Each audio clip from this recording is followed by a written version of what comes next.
One podcast, mining the Magic the Gathering community for salt. This is the Howling Salt Mine.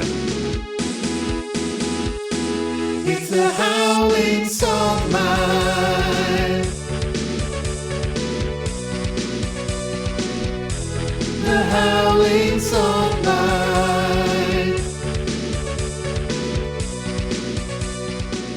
Well, welcome back, everyone, to another episode of the Howling Salt Mine podcast. The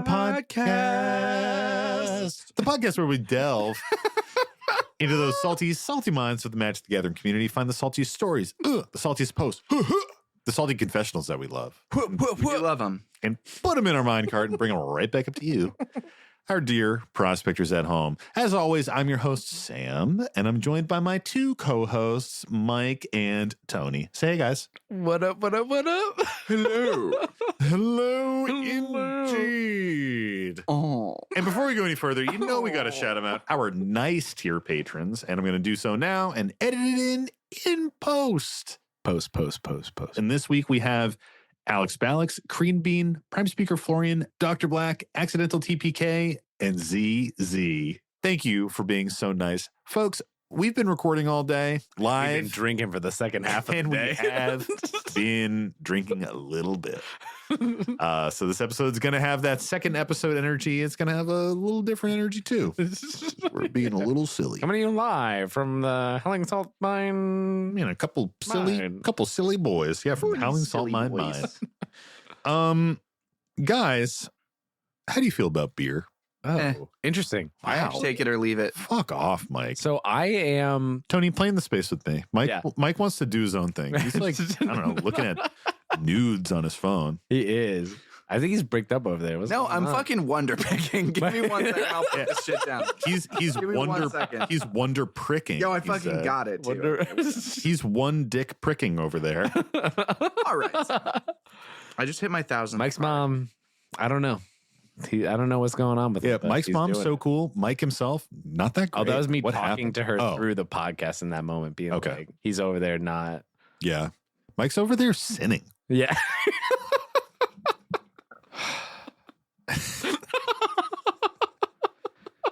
If opening Wonder Picks in Pokemon Pocket TCG is a sin, then I don't want to be right. I don't want to live in this world. And I don't want to be not sinning. Yeah. Then I guess I'm going to confession. That's going to be 5 Hail Marys for you, Mike. Wow. I think I could do them in Latin, but I can't do them in regular stuff. I'm good. English. That's I'm bad. I'm all right. No thanks. No, I'm not gonna like do them now. I'm okay. I'm just saying, like, I definitely could do the Our Father in Latin. It's like when someone tries to hand you a pamphlet while you're walking down the street. I'm okay. No, thank you. Thank you. Sorry, I'm the guy that I just don't carry cash. I don't even gauge. I just like say nothing and I just walk past those people. Wow, cold, dude. Yeah, I am cold. That's what happens when you grow up in New Jersey. Oh, for sure. Yeah, you're definitely cursed for hell. Yeah.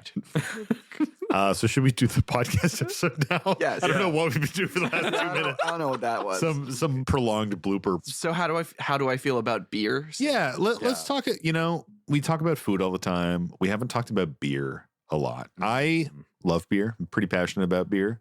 It's an interest of mine. I feel like you are one of the people I know where there's a few friends I have where, like, if they have beer and they're like, oh, do you just want something from my fridge? I'm like, fuck yeah. Like, you're one of those. Yeah, you know I got the good shit. Yeah.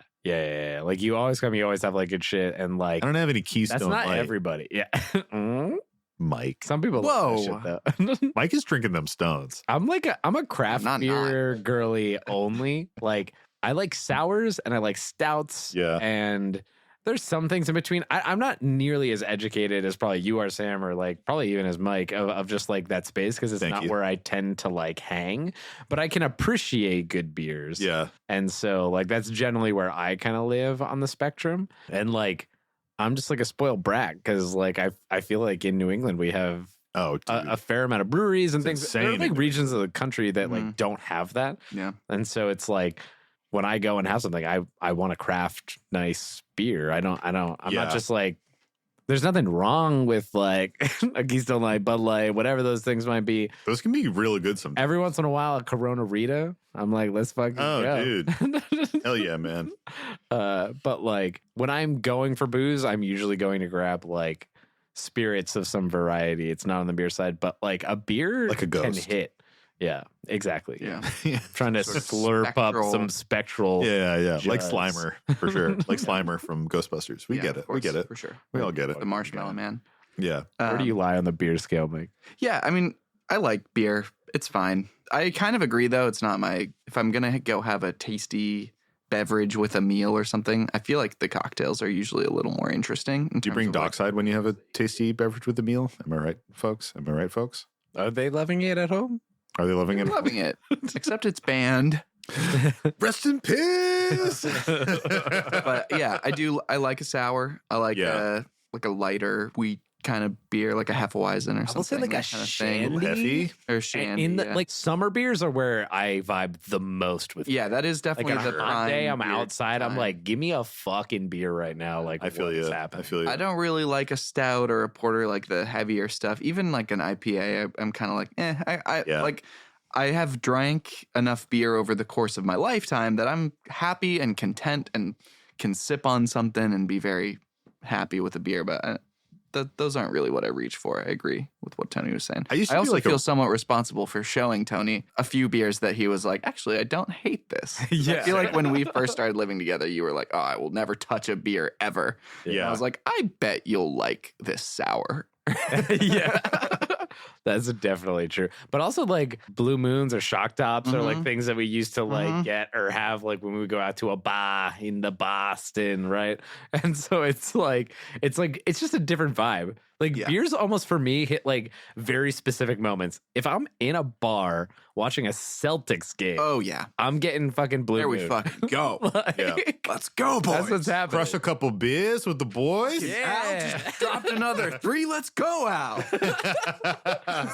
Yeah, I want to fucking pitch it. What are you talking about? Yeah, I definitely feel you. Like I got really into beer in college. It's funny because it was around the same time that my dad was getting into beer. Before that, like neither of us really drank much beer. And then we sort of found like craft beer together because the craft beer scene, like, 15, 16 years ago was like pretty weak, pretty like sparse. I was gonna say different and like not there. Now it's almost all you get. Like obviously macro brews still exist, but in New England, the craft beer scene is insane. Where even like 5 or 6 years ago, I remember like my friend Adam lives down in Pennsylvania and he's a cicerone, which if you don't know what a cicerone is essentially a sommelier, but for beer. Oh, And I didn't know that he was doing that. yeah, dude. Oh, that's cool. It's very, very cool. So he and I would do these beer tours where he and I would like take a weekend and we'd go up to like Portland, Maine, or we'd go down to Philadelphia or wherever. And we'd hit all of like the best breweries in town and we'd just like map it out and we'd do these beer days and we'd buy cases and cases of beer and like taste as much as we could. And it was a really, really, really fun time. And Portland, Maine used to be this like mecca of beer because you would get just some fantastic stuff up there. Like Bissell Brothers was up there and all these other like Foundation Brewery, like Austin Street, all these other fantastic breweries. And that was the time when like IPAs were king. Like the IPA was still like a very pinnacle beer. Like the style was really interesting. Yeah, AKA you hadn't gotten old yet. Yeah. It didn't damage you as much when you drank a bunch of exactly. Like the New England IPA was really coming into its own as a style and differentiating itself from the West Coast IPA. And we would just go up there and drink a ton of beer. And that was the first time I had a sour. So we were on this like weekend beer tour. It was me and Adam and my buddy Maddie had met up with us up in Portland. And I remember we went to this place called Rising Tide Brewery. And I had just been drinking fucking beer all day, man. I'd been drinking IPAs all day, like these heavy, hoppy, syrupy IPAs. And I could not have another one. And I remember we went to this brewery and they had a sour and it was 3.5%. And I was like, well, I'll do that. I will do the sour. And it was brewed with like ocean water or something. I was like, cool, like give it to me. It was a goes. So, a little salty, a little like coriander. A nice tartness to it. It was very delicious. So I get that. And that was the day I fell in love with sours, man. A sour in the middle of a day of drinking is like a bottle of Gatorade in the middle of a marathon. I fucking love sours. It rejuvenates you, dude. I like them very tart. Same. Like as fucking tart as they go. And I don't know if that's because then to me they don't taste like beer anymore. And that's why it's definitely when the fruit kind of forwardness of it. And it veers into like wine territory. Like for me, I'm not as into fruited sours or like lactose sours where it's more of like lactose sours, it's like a lactic acid flavor and it's very acidic. And fruited sours, it's just sort of like they dumped fruit into the barrel. The ones that I really like are like Berliner Weiss and like Goes, where it's more of like a salt farmhouse flavor or more of like a natural fermented yeast that is producing the flavor. And it's more of like a funk to it. Like if people ever go up to Portland, Maine and want to have some beer, check out Oxbow Brewery. Oxbow Brewery has some of the best like wild fermented beers, like super, super funky, all like heavy yeast flavors. It's delicious, man. And if you're into that shit, like it's kind of an acquired taste, but it's so fucking good. Like that is one of the best. Well, so like some of the best beer that I've had in the sour range that I enjoyed the most was black currant sours. Oh yeah. And they're hard to fucking find. Like not many people have them. And when I was do you remember Sour Wench? It might have been Ballast Point that was making them. Yeah. So it's yeah. I remember I'm not Ballast Point. Are you talking about Sea Quench? No. There was a beer, came in a bottle only. It was black currant, and I must have been the only motherfucker on the planet buying it because like they stopped selling it. And I think it was Ballast Point. It might have been another brewery. It's one of those things that I was like, this shit's so fucking good. And it gave me a lot of love for black currant sours. And then there was a place in Kendall Square in Cambridge, Massachusetts that I went a bunch called Mead Hall that has since closed down. And it's a shame. They were one of these places where they had like 170 beers on tap. Oh, like man, this was just like what they fucking do. And there was some black currant ale that I had there as well. That was like one of the best beers I've ever had in my fucking life. I wish I could remember like who made it, where it came from, but I feel like most of my life has been chasing after black currant brews. But I'm curious if you guys have been to Treehouse. Oh yeah. And if you like it's in Mass, it's like kind of renowned. It's one of these things. Oh like, yeah. People travel from all over the place, literally just to go to Treehouse in Massachusetts, which is a brewery. And it's the first time I had an IPA where I was like, oh, this is kind of glorious, juicy, and like very smooth. Like there's a thing with like unfiltered IPAs where they can pick up this like smoothness, but it's dangerous because sometimes you can put too much hop in. It gets this kind of like sharp green flavor that I don't love. But Treehouse is incredibly good. They do a really, really great job with their beers. Fantastic stuff. Very similar to like The Alchemist in Vermont. That makes like Heady Topper and Vocal Banger and a couple other like very lauded beers in the beer community. But those are interesting places because I feel like it used to be, even 4 or 5 years ago, 6 years ago, you'd be like, hey, I'm going on a road trip up to Vermont or over to Sturbridge or whatever, and I'm going to pick up cases of beer and bring them back. Who wants some? And there were like beer trading subreddits, beer trading communities where people would buy beer, mule it over to an area where it's not available and trade it out for other beers. And that's not as existent anymore. And I think part of it is that like beer distribution has gotten further where you can actually buy Treehouse in stores now. Oh, are they distributing now? Because their big thing for a while is that they weren't distributing. Yeah, you can find it in certain places. Oh, interesting. But it's not like a full distribution. It's like beer stores that have a personal relationship with Treehouse will get cases and sell it. It was actually COVID that pushed a lot of it. Oh, interesting. Because in COVID, people weren't traveling out to the breweries. They weren't waiting in line. At Alchemist, people would wait in line for hours to get their beer. And they stopped doing that during COVID. So they started to distribute. And the places that had relationships with the brewers would get beer and be able to sell it. And I remember an old beer hall in Providence, Bayberry Beer Hall, which is closed. They had a great relationship and they would get it. And I could go there and get like 4 packs of Heady Topper with like a spicy fucking chicken sandwich to go, man. Nice. I was living the dream. But yeah, those places are fantastic. It's very, very fun. Beer itself, just as a culture, is pretty cool. You know? So if you were to pick, what is your favorite style of beer and beer that you buy, like when you go to the store or whatever it may be? Or it could be that you had it out somewhere, wherever it was. It's definitely changed. I think over time, like I used to be a real hop head and chase like the hoppiest, booziest, like kind of craziest IPAs. And now I really like a clear IPA. I don't like unfiltered. Unfiltered beers make me fucking shit. They do, dude. They Make do. it through an episode The without yeast. Sam referencing shitting. The yeast, man. Challenge, possibility, impossible. Difficulty, impossible. So I love a clear IPA that's like 6 to 6.5%. I think that's like the perfect beer if you want an IPA. And then with sours you can get a little crazier. I really love like spontaneously fermented beers. I really love like a Berliner Weiss and things like that. I love a Pilsner these days. Like give me a plain ass Pilsner. Like they're so fucking good, man. And I really like sours. Prairie Brewing in particular has fantastic sours. They have a cherry sour called Vape Tricks that is like top 5 beers I've ever had in my whole life. And then Oxbow Brewing, I mentioned it earlier, but Oxbow does a lot of like naturally fermented beers and spontaneously fermented beers and like different sour notes. And they kind of play with like farmhouse styles and things like that. And Oxbow has some fantastic beer. Surf Casting is probably my favorite from them. It's like a summer beer that they do, very low ABV. Very drinkable, like hang out and chill and drink it when you're at the beach kind of thing. For sure, dude. I feel like, what is that shandy that you have at your place that I have now bought because I like it?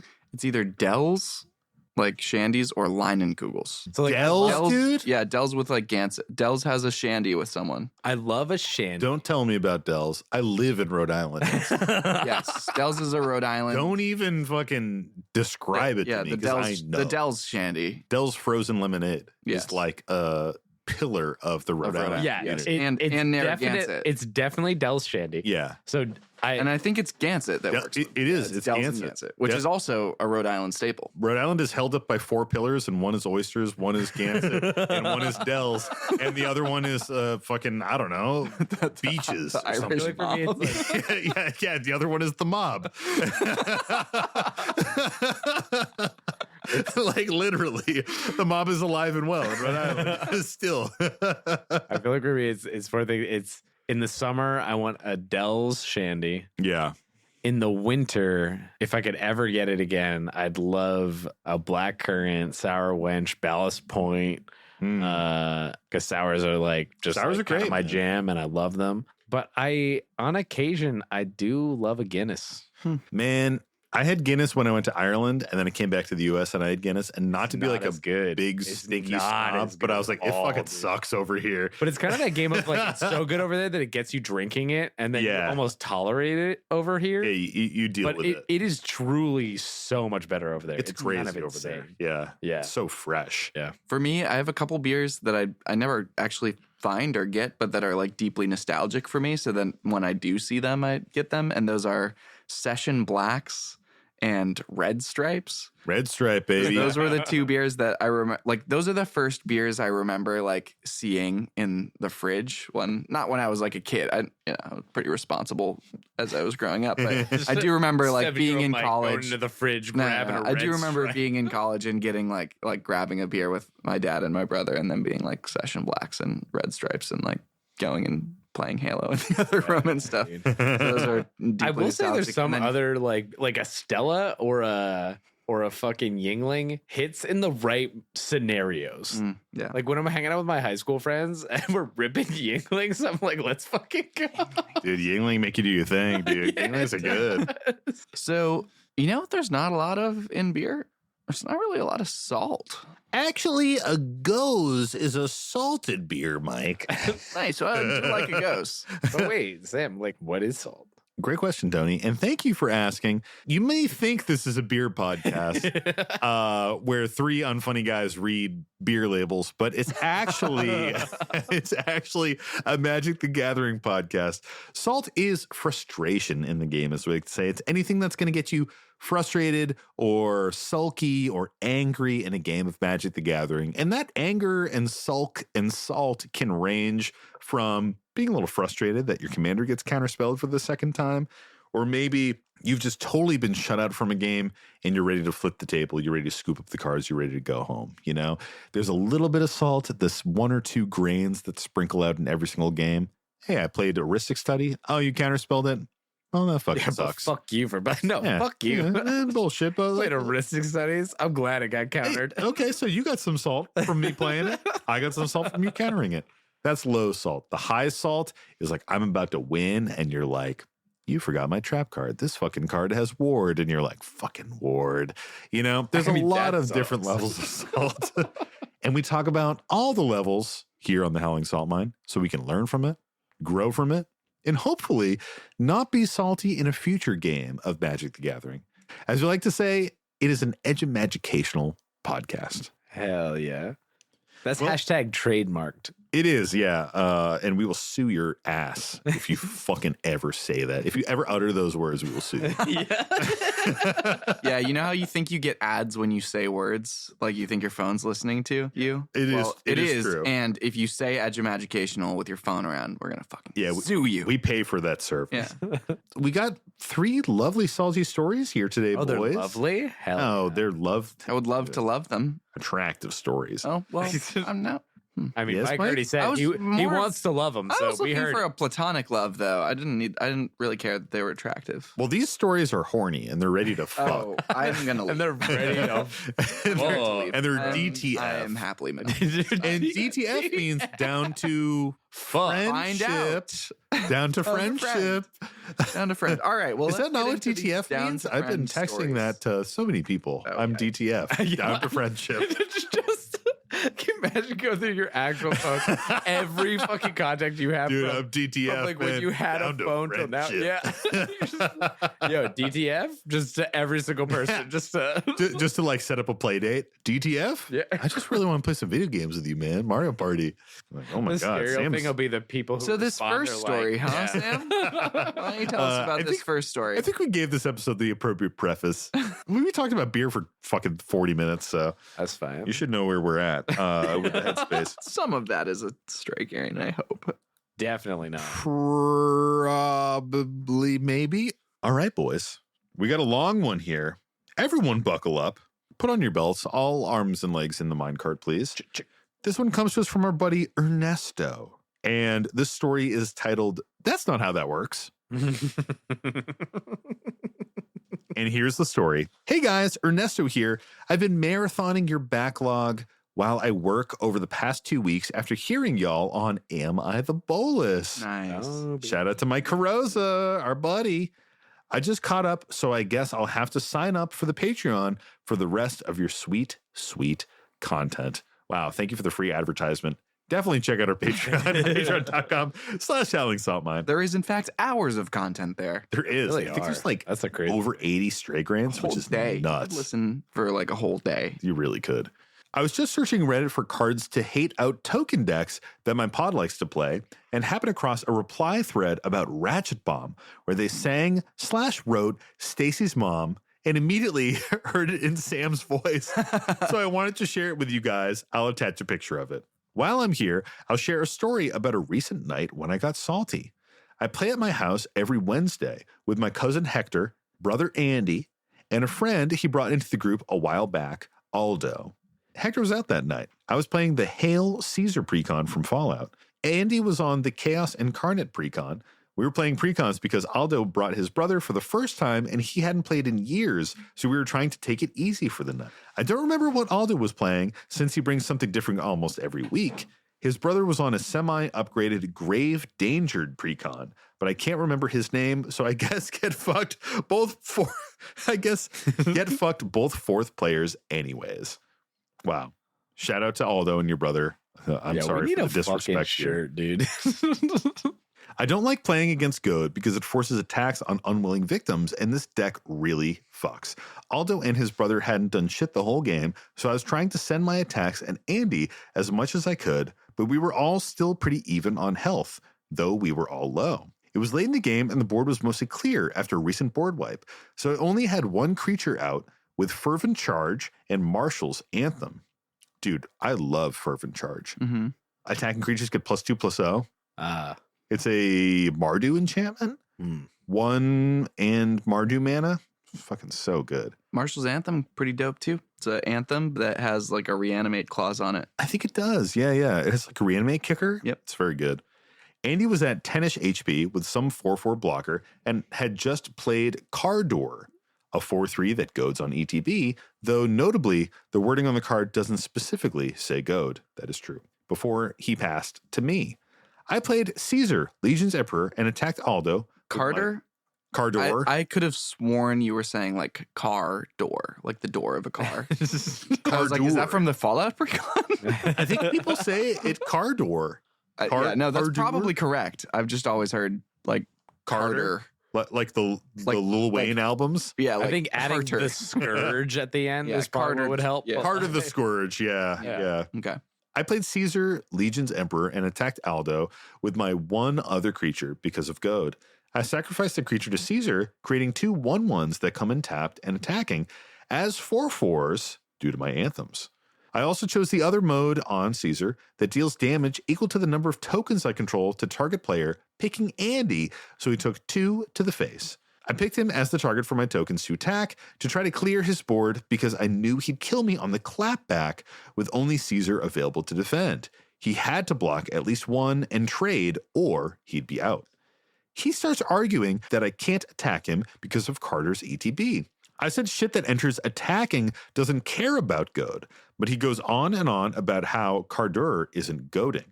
I said goad or not, I can pick any target because they don't care about the board state as they're already attacking when they enter. He still doesn't agree. I then paused to look up the actual ruling 508.4C.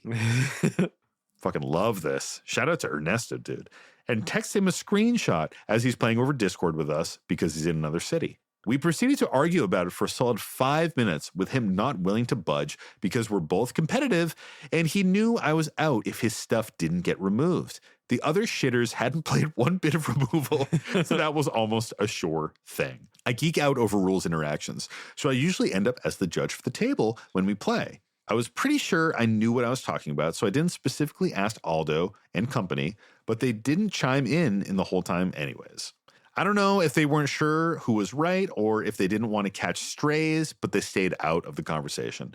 I eventually said something along the lines of, fuck Aldo, I guess, and attacked him. I didn't even remember what happened after that. I had run out of fucks to give. I've learned after delving in the mines that instant speed scoop is a dick move, so I conceded after combat and sat there on my phone until Andy finished them off. I can't say we were yelling, but it definitely got heated, and the mood had soured, so the night ended there with little words exchanged. A few days later, I remembered that Ask a Judge was a thing, and I sent everyone a screenshot of the judges agreeing with me. Seems strange you had the exact rule, and he still wasn't convinced, is what they said. That's a quote. I haven't played with that deck much since because I've kept it as a straight precon, but I can't wait to bring out these picks again in case he forgets. At the Duskmorn release this past Friday, he got Ishin in a trade, so it's only a matter of time before attack interactions come up again. I bring receipts before the court of Saltmine so I can file my report properly. Stay salty, guys. Okay.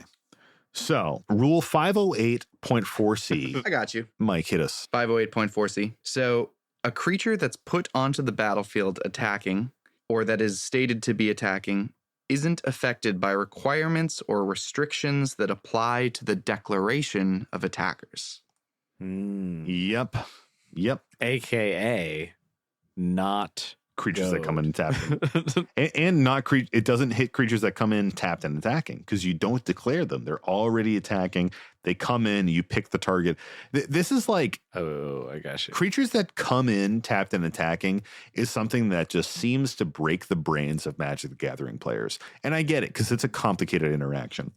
So let me go over some of the screenshots that he sent us. This first one, this is what he sent his buddy Andy. 508.4C. Enters attacking have no restrictions and don't activate attack triggers. Andy said, but it's not an attack trigger. It's not goad. It specifically says creatures you control target other players if able.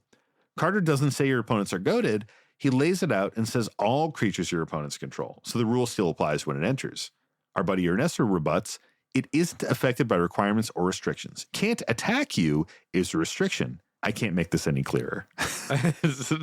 So let's read Kardur Doomscourge. That's really where like the heart of the salt comes from. Kardur Doomscourge costs 2, a red and a black. Legendary creature, Demon Berserker. It's a 4/3. When Kardur Doomscourge enters, until your next turn, creatures your opponents control attack each combat if able, and attack a player other than you if able. Whenever an attacking creature dies, each opponent loses 1 life, and you gain 1 life. Can you go back to the part in the story where he talks about how much damage he's sending at that player with those 1/1s? He had 2 1/1s come in tapped and attacking, and they became 4/4s due to his anthems. No, they don't attack, so they don't get the attack trigger off of the enchantment. Which enchantment? You mentioned Fervent Charge, but that's an attack trigger for those tokens. Is it? Yes, it's whenever a creature you control attacks, it gets +2/+2 until end of turn. So they would get the +1/+1 off of the anthem. It would be 4 damage total, but they're not 4/4s because they're not getting the +1/+1 and +2/+2. Oh man! So Mike's saying you're wrong with the rules. So but in a I'm saying you're place. right. The restrictions don't apply because your creatures come in tapped and attacking. Yep. They're not hit by any restrictions that are on the battlefield. Does that mean you choose who they're attacking before they come in? As they come. As they come in. When they, in essence, before they come in, though? So there's like no other like... It's like a simultaneous thing. There's no like responding, right? But like no matter what, in any scenario, most likely you're choosing who they're attacking. Yes, you choose who they're attacking. Yeah. To come in attacking, what if there's they like need to be attacking something? If there's like a ghostly prison or something on those restrictions will not apply. Because it comes in tapped and attacking. So like a lot of those cards trigger during the declare attackers phase in combat. Yeah. So when you're like literally turning your creature sideways, you check and say like, can I attack this person? Ghostly prison. Do I have to pay extra mana? Goad. Can I even attack them? But creatures that come in tapped and attacking, they come in after that step. They like kind of surpass it. Yeah. Well, But at the they end of also- that step, right? Because it's still in declare attackers, right? But No. you declared attackers. Those are When does it those are happen? In those are declare triggers. plots? You declare attacks.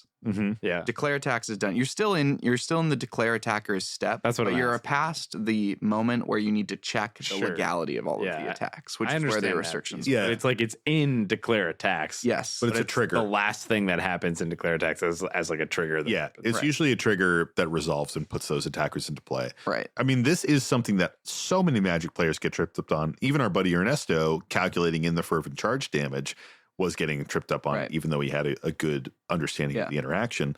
It's very crunchy because creatures that come in tapped and attacking, it's just a weird thing. You don't declare them as attackers.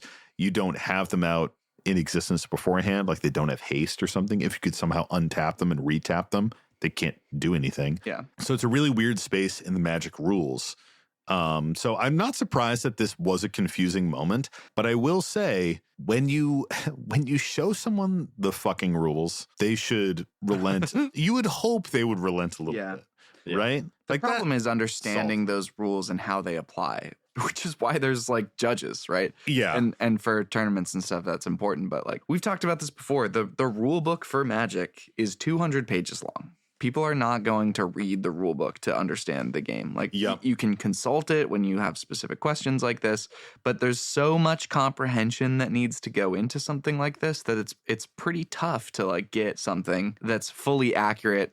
And then beyond getting the correct interpretation, if you have that correct interpretation, having people understand something when the thing that they need to understand goes against their current belief system is very, very, very challenging, especially when they're incentivized for it to not go that way because it'll impact how the game goes for them. Exactly. And I think when you get into these situations where it's like one person says one thing, another person says another thing, the other two players aren't willing to weigh in. Like, you know, Ernesto talked about how the other two players was just sort of like chilling because Magic is a social game. Whether you know the rules or not, maybe sometimes you don't want to pipe in and be like, I'm going to draw heat to myself by being like the deciding vote in these arguments.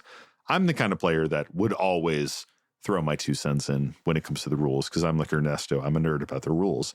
But Kardur is also very specific in that his ability applies to all creatures your opponents control, including any that come into the battlefield after the ability resolves. Like, it's a weird ability. Usually when those abilities happen on an ETB, It affects everything that's out. Like all creatures are goated. It would affect everything that's out. Anything that you play afterwards wouldn't be goated. Kardur isn't like that. I'm sorry. So Kardur says that on its text. This is in the rules clarification for Kardur. So it enters until your next turn. Creatures your opponents control attack each combat if able and attack a player other than you if able. It's that until your next turn clause that forces it onto any other creature that comes into play. But the only caveat there is creatures that already come into play tapped and attacking. Ignore that. So another way of putting this would be that Kardur's trigger that says when Kardur Doomscourge enters until the next turn, creatures your opponents control attack each combat if able and attack other players. That you can think of that as putting an effect on the game. Yeah. It's not like, okay, all creatures now have this on them where like they're all marked and have to attack. It's like the game state is now that creatures have to attack a player besides you if able. But again, this is a restriction put on declaring creatures attacking. So putting creatures in tapped and attacking is edge case different. At no point do you have to declare those creatures attacking. They already are. But that's also why it misses the trigger from Fervent Charge. It's a pretty crunchy rules interaction. It's chewy. It's chewy. Tony is my brain's been fuck out. chewed. Yeah, I'm like, you're starting to lose me in like whether. Like Mike and I got it though. Mike and I are dapping up. We're dapped up. Part of what I think I'm saying is like, this is actually like a really complex interaction. Oh yeah, for sure. In this scenario. And this is also a perfect example of like, sometimes we've talked about this for a while at this point. Yeah. And sometimes that's not very fun, especially if you're the person sitting on the side, not really paying full attention to what's going on. To not give a fuck. Starts to not care anymore. Attention. I just all of a sudden I'm like, my brain is yeah. Like, and you're like, I don't care. You know? I just want the game or the podcast episode to continue. Yeah. You know, that's why we have three of us. So what do we think all about players? this? All players are represented. We have like rules experts, cool people who care about how the game goes, and then kind of like scrubs who just don't give a fuck, like kind of like you, you know. Oh my. What do you think about the salt rating on this one? So can I get a quick refresher? We talked a lot about the rules. What was the outcome here? So what was the actual problem? So the outcome, it sounds like there was conflict and Ernesto ended up scooping on their turn and just sitting out of the game and being like, fuck it. This was negative. I'm done. I don't want to play this game anymore. This is a bad experience. So I think that ultimately Salt won over and they were not able to convince their friend that this is how the rule works. And it was just kind of like a bad experience overall. Mm-hmm. To me, when it comes to Salt rating, when you know you're right and you bring the rules evidence and you're like, this is how the game works. And everyone's willing to stop and take a beat and look up the rules. And you say, this is how the game works. I know it's weird. Kardur Doomscourge is a weird card, but this is how it works. And your opponent is like, I still don't believe you. Let's do it how I do it. That's salt inducing, especially if it pushes you to a loss or something like that, or puts you in a position where you've like full swung against somebody and the crackback kills you, which was the situation here. Like, that sucks, man, especially when you know that you were in the right. Yeah. I just think it's hard to separate sometimes if it's like, I'm not understanding the interpretation the way you're understanding it. Yeah. And obviously you want it to be that because that's more advantageous for you. And I want it to be this because it's more advantageous for me. And so without an actual judge there, yes, it's hard to be like, yeah, I just believe you. Yeah. Because like you're hearing it and you're like, I'm reading it and I still don't think that reads the way you're saying it does. Yeah. And that's just be how it be. I agree. Yeah. It's a tough one. It's frustrating to have a rules interaction like this, even with a disagreement involved on it, end up kicking you out of the game or something like that. Like end up not being interested in closing out the game due to that. Like that adds some salt to me. Like there's a point where just having to take this time to figure it out if everyone's not on board can be kind of frustrating because it's like, come on, we just want to play this game. I'm all for taking the time to figure out the rules. There's like ask a judge chats you can use. There's, you can ask in a Discord if you have some other people. You can try and Google the Reddit post for it.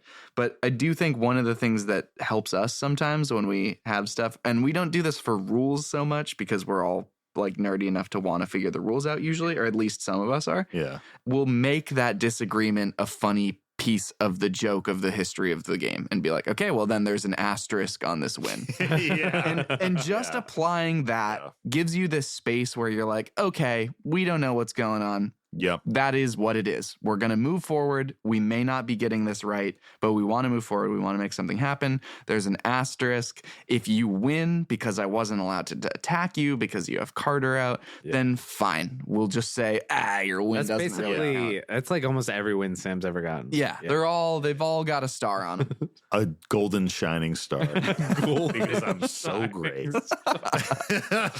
You guys ready for another one? Let's do it. Yeah, let's move away from this shit. This one comes to us from our buddy Andre. Hey, and what up, Andre? What up, Andre? And this post is titled "One Man's Alt Art is Another Man's Salt Art." Greetings, my fancy flakes of finest Maldon. Is that a salt? Maldon salt? How's it spelled? Maldon. All I know is Morton. Is Malton like a Morton? Anyways. New listener, first time caller. I've got a bit of a salty confessional from my regular play group that I'd like your take on. First of all, I love my play group. We've all been good friends. Our decks are pretty well balanced, and our games are typically great vibes. It is a salt brand. Is it Malden salt? Yeah. Hell yeah. Literally never heard of it. Same. The salt here is definitely my own internal crusty lining that I try not to expose to the rest of the group. There's one player in our pod who is passionate about creating alternate art versions of his decks. He will create custom proxies for every card in the deck, printing and cutting each one out by hand, slotting the proxies in front of the original card in the sleeve. The art usually adheres to the theme, or is mimicking the style of a well-known artist. The catch? The art is entirely AI generated. He is very excited and passionate about these projects. A lot of meticulous work goes into the printing and cutting process, and it even takes some amount of effort to tell the software what to generate and pick the best piece that it spits out. He's typically overjoyed to share his latest creations with us. Isn't that cool? He asks. It's not. It's garbage. Worse than garbage, in my opinion. But regardless, I nod along and say, yep, that's pretty cool, because he's clearly thrilled, and I'm not here to yuck anybody's yum. Yeah. In case it wasn't obvious, I have strong feelings about AI-generated artwork. In my opinion, creative endeavors are the last thing we should be shopping out to AI. Art is about human expression, and delegating it to a machine is missing the point fully and completely. Even though my friend is using free software and he's not selling or profiting off this art in any way, he's still supporting the industry indirectly. Beyond my moral objections, these custom pieces have a major impact on visual comprehension of the board state. Good luck identifying a single card on his side of the board at a glance. Even if you wanted to take the time to learn what was what, every card in his deck is typically in the same art style or features a similar type of character from one card to the next, making the already difficult task of tracking the board state basically impossible. Did I mention that some decks are color shifted? Black cards look green, white cards look blue. Yeah, it's truly an awful experience from the other side of the table. To be clear, I have no issue with proxies or including alternate art in a deck. In fact, a deck made entirely of custom art crafted by a human being would be absolutely badass. I love the various avenues of self-expression that EDH provides. It's one of the things about the format that appeals to me the most. That all said, in my opinion, taking the high-quality, legitimately crafted artwork on the cards as they are printed, artwork which took hours and hours of work for trained and skilled artists to create, and replacing it with some shit a computer spat out based on a sentence you typed, to me, that is worse than a waste of time. And every time one of these decks comes out, I have to actively watch my tongue to keep from harshing the vibes at the table. I realize I'm dumpstering someone's passion project, which is why I mostly hold my tongue on the subject when we're playing. But knowing that my friend is doing the meticulous work of printing and cutting out the proxies of something that creates a worse game experience for the rest of us, for something that is, in some small way, making the world a worse place, drives me absolutely crazy. So where do you all fall on this? Am I unnecessarily salty about something innocent? How would you all react to a similar situation in your regular play group? Thanks for providing me a space to vent my pent-up salt reserves. Love the content. Wow. This is one of the most interesting things we've got to talk about. There's a couple facets here, man, for sure. So I will just say right off the top, I'm an artist. I have lots of friends who are artists in the magic space. AI art is great, and we don't need artists anymore. Tony! AI art is unfortunately trained on real human artists' art. Yeah. Which is, sort of stealing and copyright infringement, kind of all that weird stuff. And it's unfortunate. Like, the real truth is that AI art is taking jobs from graphic designers and things like that. When it comes to like logo generation, advertisement generation, when it comes to like magic card drawing, there are definitely like AI companies out there producing proxies, producing like card sleeve designs and things like that. Like you can see when you look on Amazon. Personally, I don't like AI art. I think there's like a soullessness to it, if that makes sense. Like when I look at art drawn by human hands and art drawn by AI prompts, I don't think it has like the passion that a human can put into it.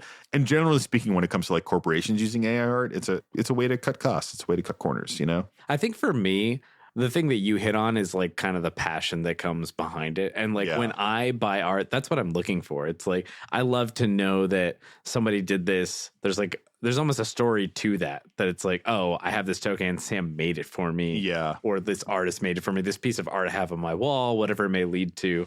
I think the issue in the magic sphere where this becomes a problem more is almost frequency. Because to your point, it's like, I've played against people who have decks that not necessarily AI generated, but like all the art is around a theme, right, of something different, and they're like super passionate about it. And I'm like, that's cool. I am asking what every single fucking card does. Oh man, which can sometimes be frustrating, but at the same time, like if it's something that I like, I'm very like, oh, this is cool. Like I get to see this card, and it's like got a new skin. I don't want every single deck you play to be that. Yeah. Same. So if you've got one or two that's in your collection and you say beforehand, hey, I've got this deck and it's like all custom prints, to me, it wouldn't matter whether it was all AI generated art or all art done by a person. Either way, I'm going to be like, I don't know what the fuck that card is, because I know it by like its true title and like the art probably that I sort of know, which helps me to identify it on the table. So even if it's clearly marked that it is whatever it is, like it's still hard if it's different art. Yeah, but it's kind of like twofold here. I view it as like almost two separate things. For sure. I totally agree with you, Tony, on separating those into two different things. And I think one of the things that's really interesting is like each of these individual pieces of art is now AI generated, because this person, we don't even know this to be true, but like I kind of assume they don't have the artistic either time or ability to generate a bunch of art themselves. And so if someone had bought all of this art or like done all of this art or commissioned all of this art, that would be a totally different thing, because it would have this extra weight and impact to each of those pieces of art. I think in this case, the art is like the fact that this person is putting all this passion and effort into assembling a set of images they think represents these themes or characters or whatever it is, this domain that they're like, this is really cool and I want to put this on card. Yeah. So like I hear where the poster's coming from, because you really don't want to, the passion that is being expressed, you don't want to stifle. Like this person is bringing forward a lot of creativity and interesting, energy, all the stuff in creating this project, but they don't have the skill to build this all in manual art generation for it. That aside, so I have less issues conceptually with AI art, but I think generally the fact that AI art lives in the kind of current capitalist society, that's kind of its own thing. But I can go deep on tangents about that, and it's its own thing. Maybe that's an extra salt. It is pretty much an extra salt. Right? I mean, like I've talked with you and Nick about AI art a lot. Yeah. And for context for listeners, Nick and I both work in tech, so we're very like thoughtful about the AI piece. And then Sam is obviously an excellent artist, so is very thoughtful about the art piece. Excellent feels aggressive. Fuck you. If I could sum up Mike's position on AI art, it is that you appreciate the mechanism for how it is created, yes, but not for how it is generated and used to take jobs away from people. And frankly, my general thought is like, the places where it's more appropriate to use that are places where it's not stealing a job from somebody. Yeah. And it's for personal use. And like, that's this story. For sure. So for me, I don't find a lot of issue in this AI art piece. Like, cause this person probably doesn't have the money to commission 100 different pieces of unique art, right? Like, but you still want them to be able to express this cool idea that they have to kind of reskin the deck that they have. Do you? That's the other half of the story. That's the other half. And I was do you want that to happen? I would hate that. I would hate that so much. Same. And so I think it's a very like complicated thing, but for me, at the end of the day, like, am I denying this person their art expression by saying your deck that is entirely AI art with like Link from Legend of Zelda on every single card? Am I denying you personal expression by saying this deck is absolute dog shit to play against? No. Because it's horrible? No. And like, AI art argument aside, the crux of this story comes down to playable game pieces in Magic the Gathering. Yes. Yeah, I think the magic piece of this is that. Yeah. There is definitely a bigger discussion around like the AI art piece that like exists. And but, like I've played against people that have AI cards. It's not my cup of tea. But I'm not going to go out of my way and be like, no. You're an evil person for having generated this. Yeah. It's like you said, Mike, like the goal is kind of transcending like what's happening. It's like the passion is in a different spot. Maybe I don't like how the passion is being extruded into a final product. Yeah. But the passion there is still very human. Yeah. Like I'm not going to dump on someone to their face just because they're producing something that I don't like in a game that I'm playing. But if someone is playing in a very unreadable board state and an unplayable deck, I will probably say something. What the fuck is this shit, To dude? Tony's point, if you extract the AI part and you say, oh, my friend keeps screenshotting things from an anime he loves and slapping those in front of cards, that leads to the same state of like, I can't read this board state for shit, and it makes the game less fun because there's this extra friction in playing this already extremely complex game. It's now more complicated because I have to parse out just text, and I can't use these like pattern recognition images that my lizard brain can pick up from across the table and know what's going on over there. And like that's something that's complicated by secret layers and alternate arts that are existing out there. Like there's a lot of complication that comes in Magic sheerly by the fact that cards have multiple art printings. Like I can look at a Cultivate from the most grainiest potato camera on spell table and I know it's a Cultivate unless it's use a planes, some weird other art and I have no idea what the fuck it is and they have to say what it is. It's that argument between like art piece and playable game piece, and we see that in secret layers, we see that in alternate card art treatments. All the AI stuff aside, which I think we've talked to death, like the core here is playable game pieces. Yeah, but what you're saying there is almost this difference of if you have one piece in your 99 card deck. The one piece is real. Oh my God, I had no fucking idea that was going to happen. All right, settle down, boys, settle down. If you have a singular piece in your deck that is that, where like I don't recognize the art because it's a secret layer, because it's an AI generated art, because it's whatever. There's a big difference between it being a singular thing. Careful, Tony. I know, I was careful. I almost said singular piece. There's a difference between it being that and it being every a singular piece, single card that you have to look up. And No, so I agree. with that, when it's the whole 100%. deck, it's just a different story. Yeah. What do we think about the salt rating on this one? Before we want to dig into the salt rating, I do want to talk about like AI art for another 20 minutes. Sure, but how to approach this with a friend, because I think we kind of all agree like this doesn't sound pleasant to play against. Hey, We tell kind of him agree you with the fucking original suck and everything poster. you've done is trash. But I would continue to hold your feelings around specifically the fact that it's AI art close to the chest on this matter. Have that conversation in a different moment. Start a podcast about it. Whatever. Talk about that in a different place. But keep that out of the conversation to start, and bring that conversation up as, hey, man, it's actually really hard to follow what's going on with your board states when we play. Like, I think that in itself. Yeah, that's the approach. And even, they can still get maybe one game in if you're playing 3 games in your game night. Maybe 1 game a night they are allowed to play like one of these fully proxied decks. But one piece of AI. Yeah, one piece of AI art. Or like, it could be that it's like, hey, you know what? Probably 20 cards in your deck is okay for that. Like your whole, think about it, right? Like, or like do the lands or something, like something where it's like, give me a space so that find a way to give them space to do it. Exactly. But it's like, it's not every single card. Like if I have to look up 4 to 10 cards in a game because I'm like not quite sure, that's like mostly reasonable because I'm probably looking up that many because I don't know every single card in Magic's existence, right? Yep. So I'm looking at it anyway. Like you got to find the boundary of what that is. Yeah. Yeah. I mean, I think like the AI art conversation is like weirdly a heavy one. The people who are passionate about it like have blinders on for the moral implications of it, generally speaking, in my experience. And I think that like you're gonna bark up the wrong tree if you try to be like, hey, your AI art cards are fucking bullshit and I hate them. Like you're gonna have like a very antagonistic conversation if you go at it from that direction. But going at it from the playability of a game piece is a different angle, and that's an angle that everyone at the table can like get with, because it is kind of a polarizing thing in modern day. I think it's bullshit.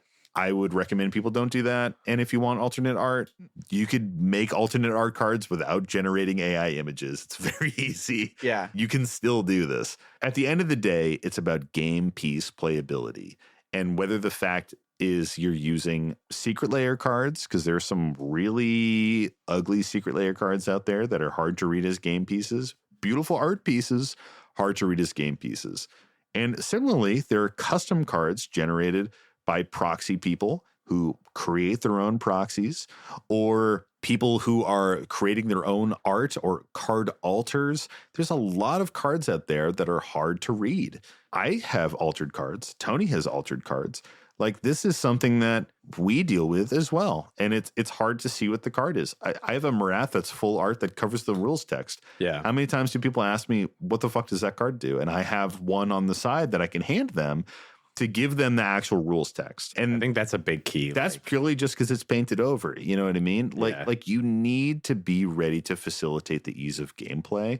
And when your whole deck is opposing ease of play, you're going to encounter salt. You're going to encounter people who misplay into your deck and do bad plays and are frustrated because of it. And rightfully so. Yeah. Rightfully so, you know? Yeah. That's a very fair point. And I think that that is a big piece of it that I hadn't quite thought of. Like, if I have a card that's altered, I also have the real card with me right there, ready to pull out. And it's like, oh, hey, here, this is what that card does. Yeah. And you want the game to like move along as part of it. I do think the one thing that you had mentioned on the art side of it is, I think an important piece is knowing what your personal means are and not sort of getting away with things. So it's like, I know that financially speaking, I'm in a different space than like many people in the country. And I can afford to pay money for cardboard that I like. And so I do that. And that includes the art piece of like, I will pay people to do a painted hand proxy thing because I'm like, I love this card. It's whatever. Not everybody's in that space. If you are in a space where you're creating AI art because it's cheaper and you're like, whatever, fuck it, that feels wrong to me. And like, everyone will have different opinions on different things. But that's where I sort of draw the line of like, within your own means, if you can, you should pay artists for what they do, because it's like a part of what keeps us people and like develops culture and does all those things, right? Agreed. But that's where I live on it, I think. Yeah. Yeah. Fuck robots, am I right? Like, robots can suck a dick. Next story? They can. I mean, they might. They might be pretty good at it. You never know. If suddenly you're okay with AI art? I don't understand. Oh, gosh. Guys ready for another salty story? Let's do it. Ready. This one is from our buddy Lord Kaiju, LK. What up? What up, LK? Thanks for the Gyruda. That guy Ruda. And this one is titled Osier Dare. Did you not read the memo about power level? I feel like this is one of the Osiers. Seems like I just assumed it's the one that Nick plays. there's a full cycle. Osier, Oxenil, Osier, some other ones. Oh, There's a full cycle of Osiers. I didn't know that. So a few months ago, I found a buddy who convinced me to try LGS Commander for the second time in my life. The first time may be another tale for another day. In case this wasn't hint enough, the first time made me pretty salty. My new buddy and I played quite a few one-on-one games, and I'd smashed them pretty consistently, which made me feel bad, but they said it was great for them because it inspired them to take a new attitude and angle on deck building. And they said they really liked my honesty and openness on how I built and intended my decks to work. I think we learned a little bit about that from the Gremlin Boys episode. Gremlin Boys. With LK torturing their friend with some Massacre Girl shit. Fast forward, they convinced me to check out this LGS and I agreed to go. But with a lot of trepidation from my previous experience of LGS Commander, I show up and he and I pop off a few games with his upgrades showing up and at least providing some challenges. Eventually some more people flow in and 2 other guys ask if they can join us to make a 4-player pod. They both evidently know each other, but my friend and I have no idea what to expect. That said, we're chill and cool with it and open up to them and get ready to play. My buddy has mono white Ardennes and a chroma. I pull out my Xyrus Voltron, group huggish, but also capable of going 0 to 100 in the blink of an eye, which I ask if the table is cool with. New guy number 1, let's call them Dumbledore, but think Goblet of Fire Dumbledore asking Harry if he put his name in the goblet. Nice. Movie version. My favorite meme is an image of that Dumbledore shaking Frodo and being like, did you put your name in the goblet? And he's like, who the fuck are you?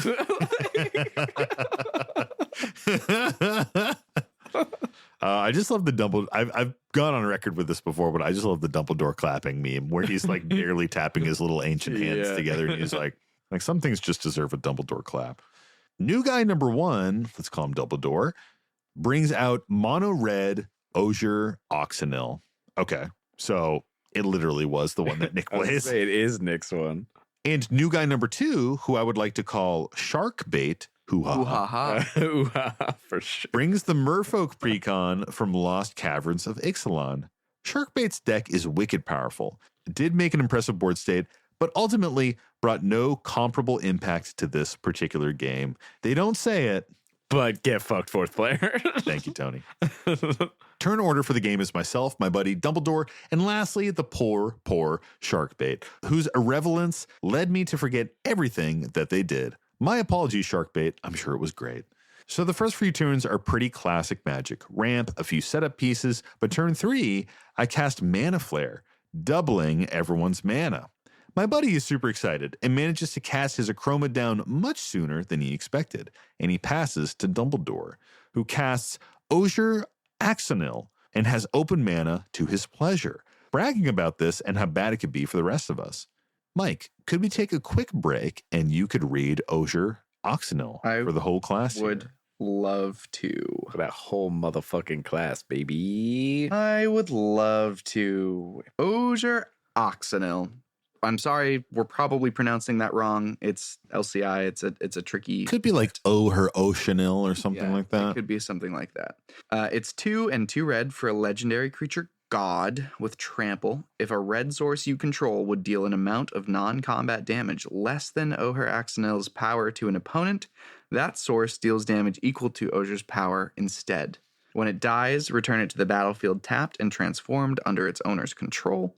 The backside is a land that can tap for red, or you can pay 2 and a red to tap it and transform it back to the other side if red sources you control dealt 4 or more non-combat damage this turn, only as a sorcery. Pretty gross card. You like pump Osier's power and deal non-combat damage and just like roast the board. Yeah, that's like the clutch piece is that any non-combat damage you deal is his power and you just pump the power up. You get like we've seen like that power get up to like 8 or 10, and then like something that deals 1 damage to all opponents. Whenever you cast a non-creature or something. Is suddenly smashing everybody. Yeah. It's or like an impact gross. tremors becomes extremely problematic. Yeah. Nick has this deck, and it like puts a clock on the game. Our buddy Useless Knowledge also has this deck. Yeah. You have to respect that commander and remove it. But it also becomes like lightning rod for removal of it. It's the classic thing where it's like you can't let it.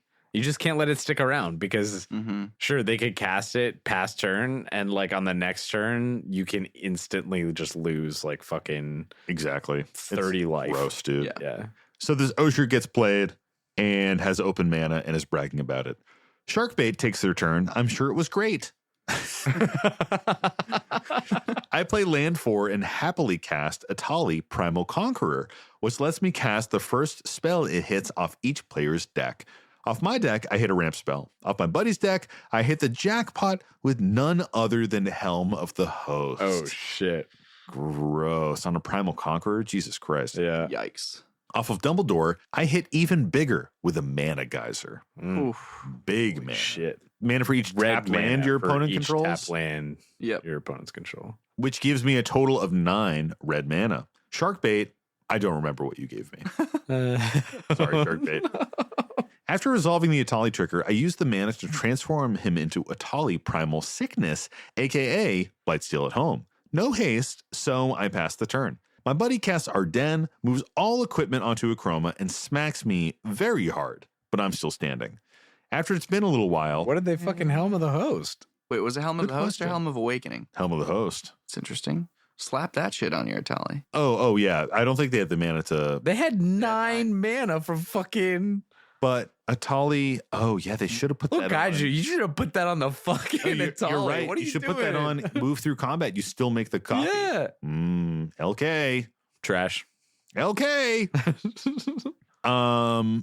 After it's been a little while, Dumbledore takes his turn and plays a fiery inscription, and again passes with a lot of mana up and a threat to ward us off of attacking him. Sharkbait, once again, does something irrelevant. It's back to me, and I ask if anyone has a way to get rid of Atali. No one says they do, so I move to equip Helm of the Host. Again, I ask if anyone has interaction for this. No one answers, and I move to combat and make a second Blightsteel Atali with haste and evading the legend rule. I declare 1 at my buddy for smacking me and 1 at Dumbledore. To this, Dumbledore finally opens his mouth and starts complaining, saying turn 5 2 Atalis is way too strong. He goes on about it so much that I agree to switch the second Atali to Sharkbait. Sharkbait looks surprised but makes no complaints. Both my buddy and Sharkbait are able to block and survive the attacks. Dumbledore is still fuming about my Atalis and says clearly your deck is too powerful for this game and you should be ashamed. Oh. To which I admit my response was shame. No. Okay, no. I felt bad that I was causing this level of assault, and with all that, I pass the turn. My buddy takes their turn finding Path of Exile for the original Atali and passes. Dumbledore draws through a convoluted and lengthy soliloquy of spells, making Oxenil an 18-power creature, while burning us significantly with Inscription and Oxenil's damage buffs, and uses End the Festivities to finish off all of us with 18 damage to all planeswalkers, creatures, and opponents. At this point, my shame turns into a flare of righteous anger, because this hypothetical snort made this whole rant with a bunch of cards to go off on the table just sitting in his hand the whole time. Yeah. I hold it together fine, though, and laugh to myself, thinking, man, this is one fragile person to think that I am the problem for turn 5 failing to remove 2 people in 1 turn while they move on to turn 5 the whole table. Admittedly, with some help from my mana flare, but still. What do you think? Am I wrong to feel a little salt after his rant and triggering my guilt about power level? Anyways, I'm still working through your backlog of episodes. I love the show so much and joined the Patreon. Oh, we know, LK. Keep up the work and always be salty, but not too salty. Not too salty. Wait, so it was Mana Flare, not Mana Geyser? They played Mana Geyser on their turn to have that kind of explosive turn, but they had played a Mana Flare earlier. Okay. Yeah, Mana Flare was already out. That was like an early play. My main salt is that Kaiju didn't put the fucking Helm of the Host on the turn earlier. Yeah, that's an interesting one. It seems like they used the mana from the Mana Geyser to flip Atali instead of equipping I don't Helm give of a the Host. fuck. I know that's what they did, but I'm I'm just describing the strategy. I think you could have instead used the mana to put the Helm of the Host on Atali and then just made a second one and gotten more free value. Yeah. Now I got to look up Atali. You trying to make sure it's not a cast trigger? I know it's not a cast, but I just want to make sure Helm of the Host would trigger. Helm of the Host makes a copy regardless of whether you're attacking or not, so it just has to be on there. Yep. And I think when you flip cards, they keep enchantments and artifacts on them. They don't exile and come back into play. They just flip. It really depends on which card. Some do exile, some just flip. But that's kind of tough. I mean, it's sort of a question of, do you want to go the value route of Atali of just stealing spells, or do you want to go the game-ending route of like Blightsteel Colossusing people to death? I could see the Siren Song call of the Helm of the Host with the Blightsteel Colossus vibes. I don't see the Blightsteel Colossus side. And I think it's mostly because, like, I don't know. There's like a CDH deck there built around is, this shit, Tony. and it's literally, but it's literally just like keep getting value off of it and just keep casting shit on the top of people's libraries. It's good, you know. Like it's a good card. So I literally didn't even know what the flip did. So like I was Seriously? like, that's why I'm like, eh. Yeah, it's a Blightsteel on the fucking other worth it. So if I flip it over, it's just a Blightsteel Colossus. Yes. Yeah, you flip it over and it's an 11/11 trample indestructible, and when it deals combat damage to a player, they get that many poison counters. But it doesn't have infect. Blightsteel Colossus says it has infect. It just doesn't wither creatures. That's literally the only difference. I mean, and it that's has the difference, baby. You told me it was Blightsteel on the other side. It has trample, so it's better. We talked about this in another episode recently, but people will always try and deflect and bitch and moan that they're not the problem and that you're the problem and that your stuff is too strong. Yeah, because everybody wants to win. Yeah, and then exactly. And then the biggest, annoyingest, saltiest piece is like, it's fair to say I'm not in a good place and be a little like cheeky about that and maybe be in an okay place. It's not really kosher to say you're going too fast and then go faster than that. Yeah. Like that's the piece that's like frustrating to me. Yeah. It's like same. And LK even says it in their story. They're like, I can't believe that they would say that, knowing that they had all of those cards in their hand and that their next turn was going to be pushing for the win. Yeah. To be like, oh, I can't believe you would win on turn 5. That's so bullshit. Your deck is too strong. And then they have a win. I mean, that's why they said it. I'm not saying it's right. It is. That's why they said it. But it's it. hypocrisy. Oh, you know? for sure. The hypocrisy is there. Yeah. That's frustrating, man. I will say sometimes when someone does a bullshit play against you and you have no other recourse, whining and making them feel a little bit bad is maybe your only option. When you have other options to just play the game out and you have the win on board, I don't think you need to resort to this like whining, grumpy sort of like, hey, I'm going to guilt you jokingly as a friend. It's also another thing to do that to like somebody that you just met at an LGS. Yeah. Like I would never go to an LGS and be like, I can't believe you would attack me, dude. Sam in the editing room, can you cut that clip and send it to Tony, please? Thank you. There's also no.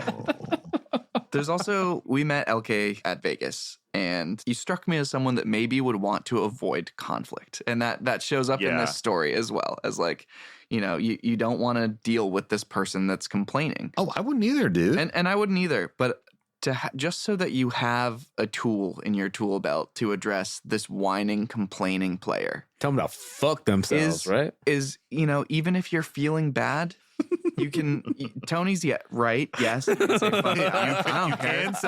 that. Say that. But if you're feeling bad, you can express that. You can say, you know, I'm sorry. Maybe you're right. Maybe I'm going too fast. Yeah. Unfortunately, I've declared my attackers already. Do you have any blocks? The attacker has been declared. I mean, that is true. Like you can be apologetic. You can be like, yeah, the deck just popped off really fast. It doesn't, you know. I swear this never happened before. Yeah. You flipped me into a Helm of the Host. Like, yeah, that's pretty good. Exactly. I played my mana doubler. I got flipped into a mana geyser. Like we've all seen the path. You know, that's the thing. It's like we all see the path on how LK got this Atali. It's not a mystery as to how this came about. It's not like Atali was doing some crazy thing or LK was like playing some combo piece to get it down. You played a mana doubler. Yeah. You played an No expensive one creature, removed it, and then you played an expensive creature. and you got a mana geyser off the top of someone else's deck, and you played it, and you made a lot of mana and used it to flip your Atali. Like it's not like you did something when your opponent's cards are feeding into your strategy. You know what I mean? Yeah. It feels like this is classic Salt. This is somebody who is just purely complaining about bad beats and complaining to the point to specifically guilt you to make you redirect an attacker. And it did work. They redirected the attacker, and then you lost. So what do you think about the Salt rating here on this one? This would annoy me. Yeah, I would be very frustrated to have someone complain to me like that when they knowingly had the win in hand. Like, to LK's point, it feels like a very, I don't know, it feels like something like a small person would do. Like, they needed the win emotionally. Yeah. You know what I mean? I think the difference between of how Kaiju and I think we'd handle this is that I've got a big fucking mouth. So if somebody did that and then on the next turn, I'd be like, oh, what the fuck? You, like, dude, yeah. you could do it, but Same. I fucking can't, Yeah. bro. Like, what I is would this? complain so What much. is this bullshit? I'm like, oh, so really it's my win because I Yeah. would have won, but you cried like a little baby. And now you think you won, but really it's like alternate reality where you're like a little tiny baby. Yeah, I did win. Is that how the game ended? Yeah. I would be so mad, dude. For sure. It's like such bullshit. That hypocrisy. Don't catch me with that. Especially with into it. strangers. Like, be on your fucking best behavior when Be you're playing so with other polite, people. man. Yeah. Like I would do this to friends because it's funny and we can have a laugh about it. But like with strangers at an LGS, there's something that I hear a lot of people say, which is play so that you get invited back to the pod. Oh, for sure. Yeah. And When I play with my friends, I don't play to get invited back to the pod. because I know I'm coming. I know the invite I know is I'm coming there. back. I'm coming back. But when I play with strangers, I'm on my best behavior, man. I'm not out there to make anyone mad. I'm there to be like, I'm hey, almost trying to I got not good win and vibes. make sure that people have a fun Yeah. time. yeah, it's all about the player's experience. Almost. Yeah, almost. Unless I get a turn 1 soul ring or turn 1 ring. Turn 1 soul ring, turn 2 1 ring. Hey, Rick, stop bragging. Where the fuck are we in this Where are we at? episode? Salt rating for this one? Oh, we said it was high. Yeah, we already did that. We did I'm salt saying, rating. Have we done 2 or 3? We've done 3 stories. Oh shit. Well then, is it that time of the week? Tony, Sam? Tony. I think it is that time. Tony. I think it is that time of the week, Tony. Oh shit. But what time of the week is it? It's the time of the week that comes every week. Every motherfucking week, baby. Lay it on me. It's the time of the week where we say, Mike, Mike. Uh-huh. what's the salty card of the week? I gotta say, I do appreciate that every time Mike does something Yeah, he different does there. admit- he like we does. try to keep He it mixes as it like up. standard as it is, and he tries to do something different. There's a while where we resisted him being like, huh? And we were like, shut up. Someone's got to We've keep accepted it fresh. it. We've Otherwise, accepted it's it. just stale here. Whoa. The salty card of the week this week is... Do you feel the rising salt? See it coursing through your veins. It's what we like to call any frustration in the game. When the screeching of their whines echoes the screeching of their chair as they scoop at instant speed, get fucked, fourth player.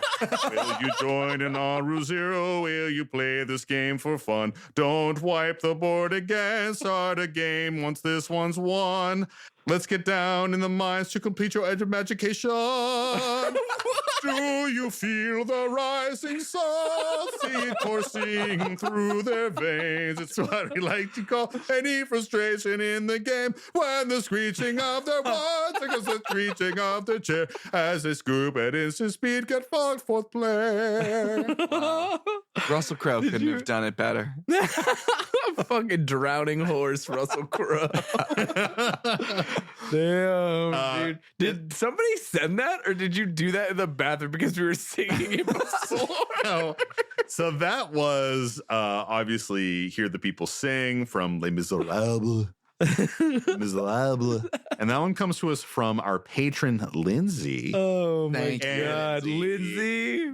Fucking Not only thank did you. Lindsay send me lyrics, Lindsay sent me a voice recording of her singing. Yeah. Oh my god. Can you put that in? Did she say we could? She did not, but it was just fantastic. I knew that there was this request and I lost it. So I reached out to Lindsay and I was like, hey. Oh, and I should say, Lindsay Lee, part of Total Party Chill. It's a fantastic D&D live play studio. They do tons of games. It's really, really cool. And she's a big fan of the show. So I knew I had this because at some point we got a request and I was like, I'll probably have to talk to Tony about this because I don't know what this is. And I reached out to her. I was like, this week I got really organized with my salty song requests. And I reached out to Lindsay and I was like, I know I have a salty song request from you, but I can't find it. What is it? And she sent it and she was like, I have lyrics too. And I was like, if you got lyrics, send them to me. In the meantime, I wrote my own. Hers were better. Those were good. But thank you, Lindsay. That was a fantastic request. Thank you, Lindsay. Going above and beyond. Well, thanks, Sam. That was a lovely beyond. That was a lovely salty song of the week. Thanks, the salty Mike. card of the week this week. Oh yeah, that's what we're doing. Is Storage Matrix. The fuck is that? Why is this a salty card? That's like blue Free bullshit. for an artifact.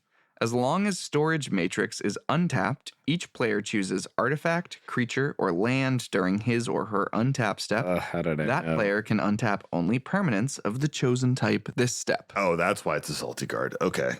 Yeah. Yep. So, Tony, how do you feel about this one? Yeah, fuck this bullshit. Mhm. It's like a lighter version of stacks than some of the other things that exist in this space that like do that. Almost to the point of like, why the fuck would you even run this? Unless you just got like 10 of these effects in there and you're just trying to add it in. But it's like, why would you run this when you could just run some of the other stuff that fucks people over more? Like, I think in most scenarios, being able to untap one of those things is almost good enough for most players. And so I'm kind of like, you're just fucking wasting our time, dude, and slowing down the goddamn game. Yeah. So like, fuck you for playing this. That's where I think I land on it. So it does it would make me salty, somebody playing it. I'd almost... I don't know. Maybe if I was actually in the game, I wouldn't feel this way, but I'd almost rather you just do something more aggressive that like ends it sooner rather than this like slower fucking bullshit game that we're about to play. Like, fuck that shit. Fair. Sam, how about you? Yeah, I think it's kind of shit. I think unless you're playing against combat decks, like creature combat decks, it's just not that good. Like if I was playing a combo deck, I'd be like, sweet, I untap my lands, I guess. Yeah. Because that's all I really need to win. And I'm probably not going to combat, and I'm probably not. Okay, I lose out on my mana rocks. That sucks. But like, it doesn't seem quite stacksy enough to be amazing, like Stasis or Winter Orb or something like that. But it's enough to be annoying, and it seems almost so asymmetric that you have the potential to just hand somebody else the win. Yeah, you know, for sure. Or really give one player an advantage. Like you're playing against, somebody who's on like big stompy mono green. They're going to have a bad time. They want to turn all their creatures sideways and they want to turn all their lands sideways. You play against someone who's on an artifact aristocrats deck. Maybe they have a bad time because they have some artifacts they want to untap too. You play against someone who's on just like a combo deck. Like if I played Abdel Adrian into this, I don't think I would give a fuck, man. I would be like, I untap my lands. And I play just as I was, except I don't have my Soul Ring to tap. I think the number of decks that don't even tap their creatures, they don't even turn their creatures sideways until they're going to win is high. It's high. It's definitely high. People are just not attacking. Utility creatures, you're like, whatever. Yeah, so you're just like, cool, I just won't do that. Like, if you have a deck that's doing bullshit where it's like tappy untappy shit, then you really hate this more. But like in general, most people are probably not tapping their creatures. Like Spellslinger decks, again, the loss here is mana rocks. You're like, okay, well, I won't tap my 2 signets, but I'll continue to sling spells. I'll tap them when I need them, though. Exactly. Yeah. Just You won't can untap. leave them untapped and hit them when you need that extra mana to like push you over the edge for value. So I don't know. What do you think about this one, Mike? I think you guys are about right on all of it. I mean, it is one of those old templated artifacts, so it has that like when it's untapped. It's only relevant when it's untapped text. Yeah. So you can abuse that, of course, with like stuff that we've seen. Classically Urza and Maria, the Gruul version of Urza. So like those are pretty classic ways of abusing that. I took a sneak peek at some of the other commanders that are useful with it. There are a couple of kind of silly ones. specifically Ashaya is pretty funny because then you can choose land and untap your creatures and your lands. Oh, because everything's land. Yeah. That makes sense. But Yeah. I kind of agree with you guys. This is like a discount version of some of the more full-on or intense versions of this that we've seen in Staxy salty moments as well before. Definitely. Yeah. It's also cheaper. It's like $2 or $3 instead of like some of those other ones that we've seen. Yeah, not too bad. So where does this lay on the list? Like to know, Toby? I would. Would you like to know? Why don't you take some guesses? I got my guess right here. I also have my Yes. guess, Mike. What's your guess? 153. 171. Oh shit.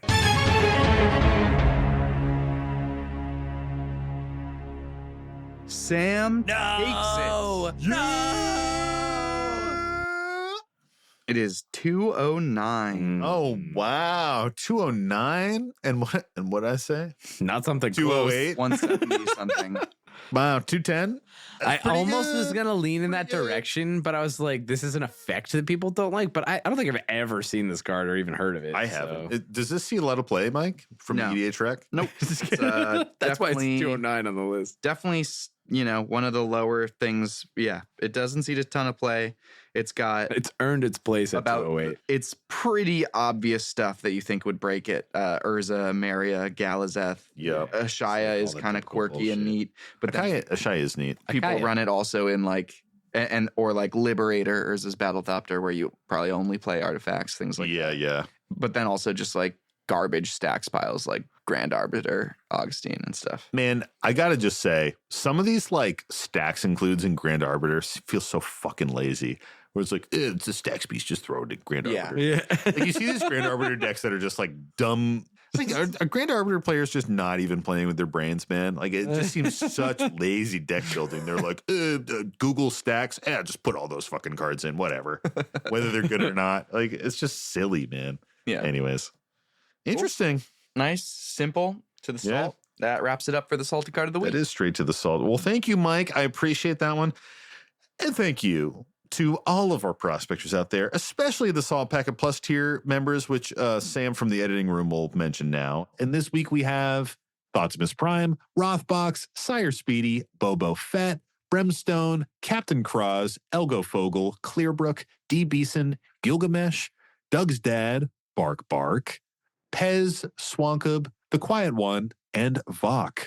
Thank you all for being so lovely. And of course, a special thank you to all the prospectors that tune in and hang out with us every single week in the Howling Salt Mine. If you're looking for more Howling Salt Mine content, check out our Patreon, patreon.com/Howling Salt Mine. We have our Extra Salt show, which is our once a month show that comes out. We have our Stray Grains, all the tangents that don't make it into the show, end up on the cutting room floor, and we package them up and give them to the patrons. And then our Off the Rails series, which is just us chatting about whatever the fuck we want. It's a good time. If you want to hang out in the Discord, play games with us on Patreon game night every single month, chat about new spoilers, show us your deck build, show us your spice and CDH, all of that fun stuff. Jump into the core of the community, which is in that Discord. It's a great time. Jump on in, baby. If you want to support the show, you can also give us your salty stories, which you can submit at our website, which is howlingsaltmine.com or thehowlingsaltmine.com. Both are going to get you there. We have a lovely little form you can fill out and send us your salt, or you can also send it to us on our Gmail, which is thehowlingsaltmine@gmail.com. Another way you can support the show is to check out our playmats on Jank Mats, our clothing and merch over on our Bonfire website, or hit up Dragon Shields and use our affiliate code Stay Salty, all one word, all lowercase. All of the links for these are in the show notes below. So go check them out, whether you're on Spotify or what have you. The show notes have all that information in there. Another way that you can help out the show is to give us a 5-star review in your favorite podcast app of choice, whether that's Spotify, Apple Podcasts, wherever you listen. Give us a 5-star review. It's free. It helps show off the show. It helps boost us in the algorithm and helps new people find the show. Or follow us over on YouTube. Jump into the conversation in the comments and chat with others that are in there. It's a good time. YouTube is the new frontier for us.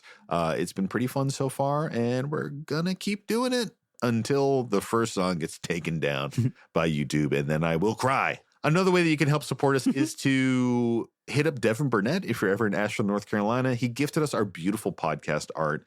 It is amazing. We rock it every single week. And if you're ever in Asheville, North Carolina, get a tattoo from him because he is a very cool guy. 10,000 subscribers are bust. Indeed. Beep, beep, boo. Oh, an eepy Mike. Eepy pistachio boy over there. Well, thank you, everybody, for tuning into another episode. And as always, stay salty. And don't forget to draw an additional card during your draw step. It's the Howling Song Night.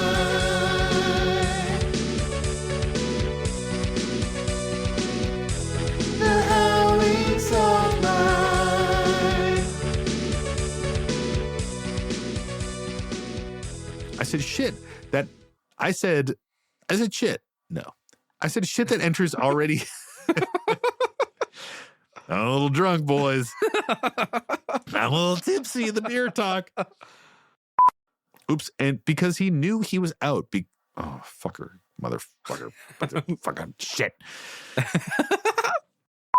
Greeting. Whoop. Oh. Did they not send a story? Do you need to piss right now? I need to piss and shit. I love to shit my pants and piss when I'm driving. When you piss right in the car, grab me a bottle and I'll piss.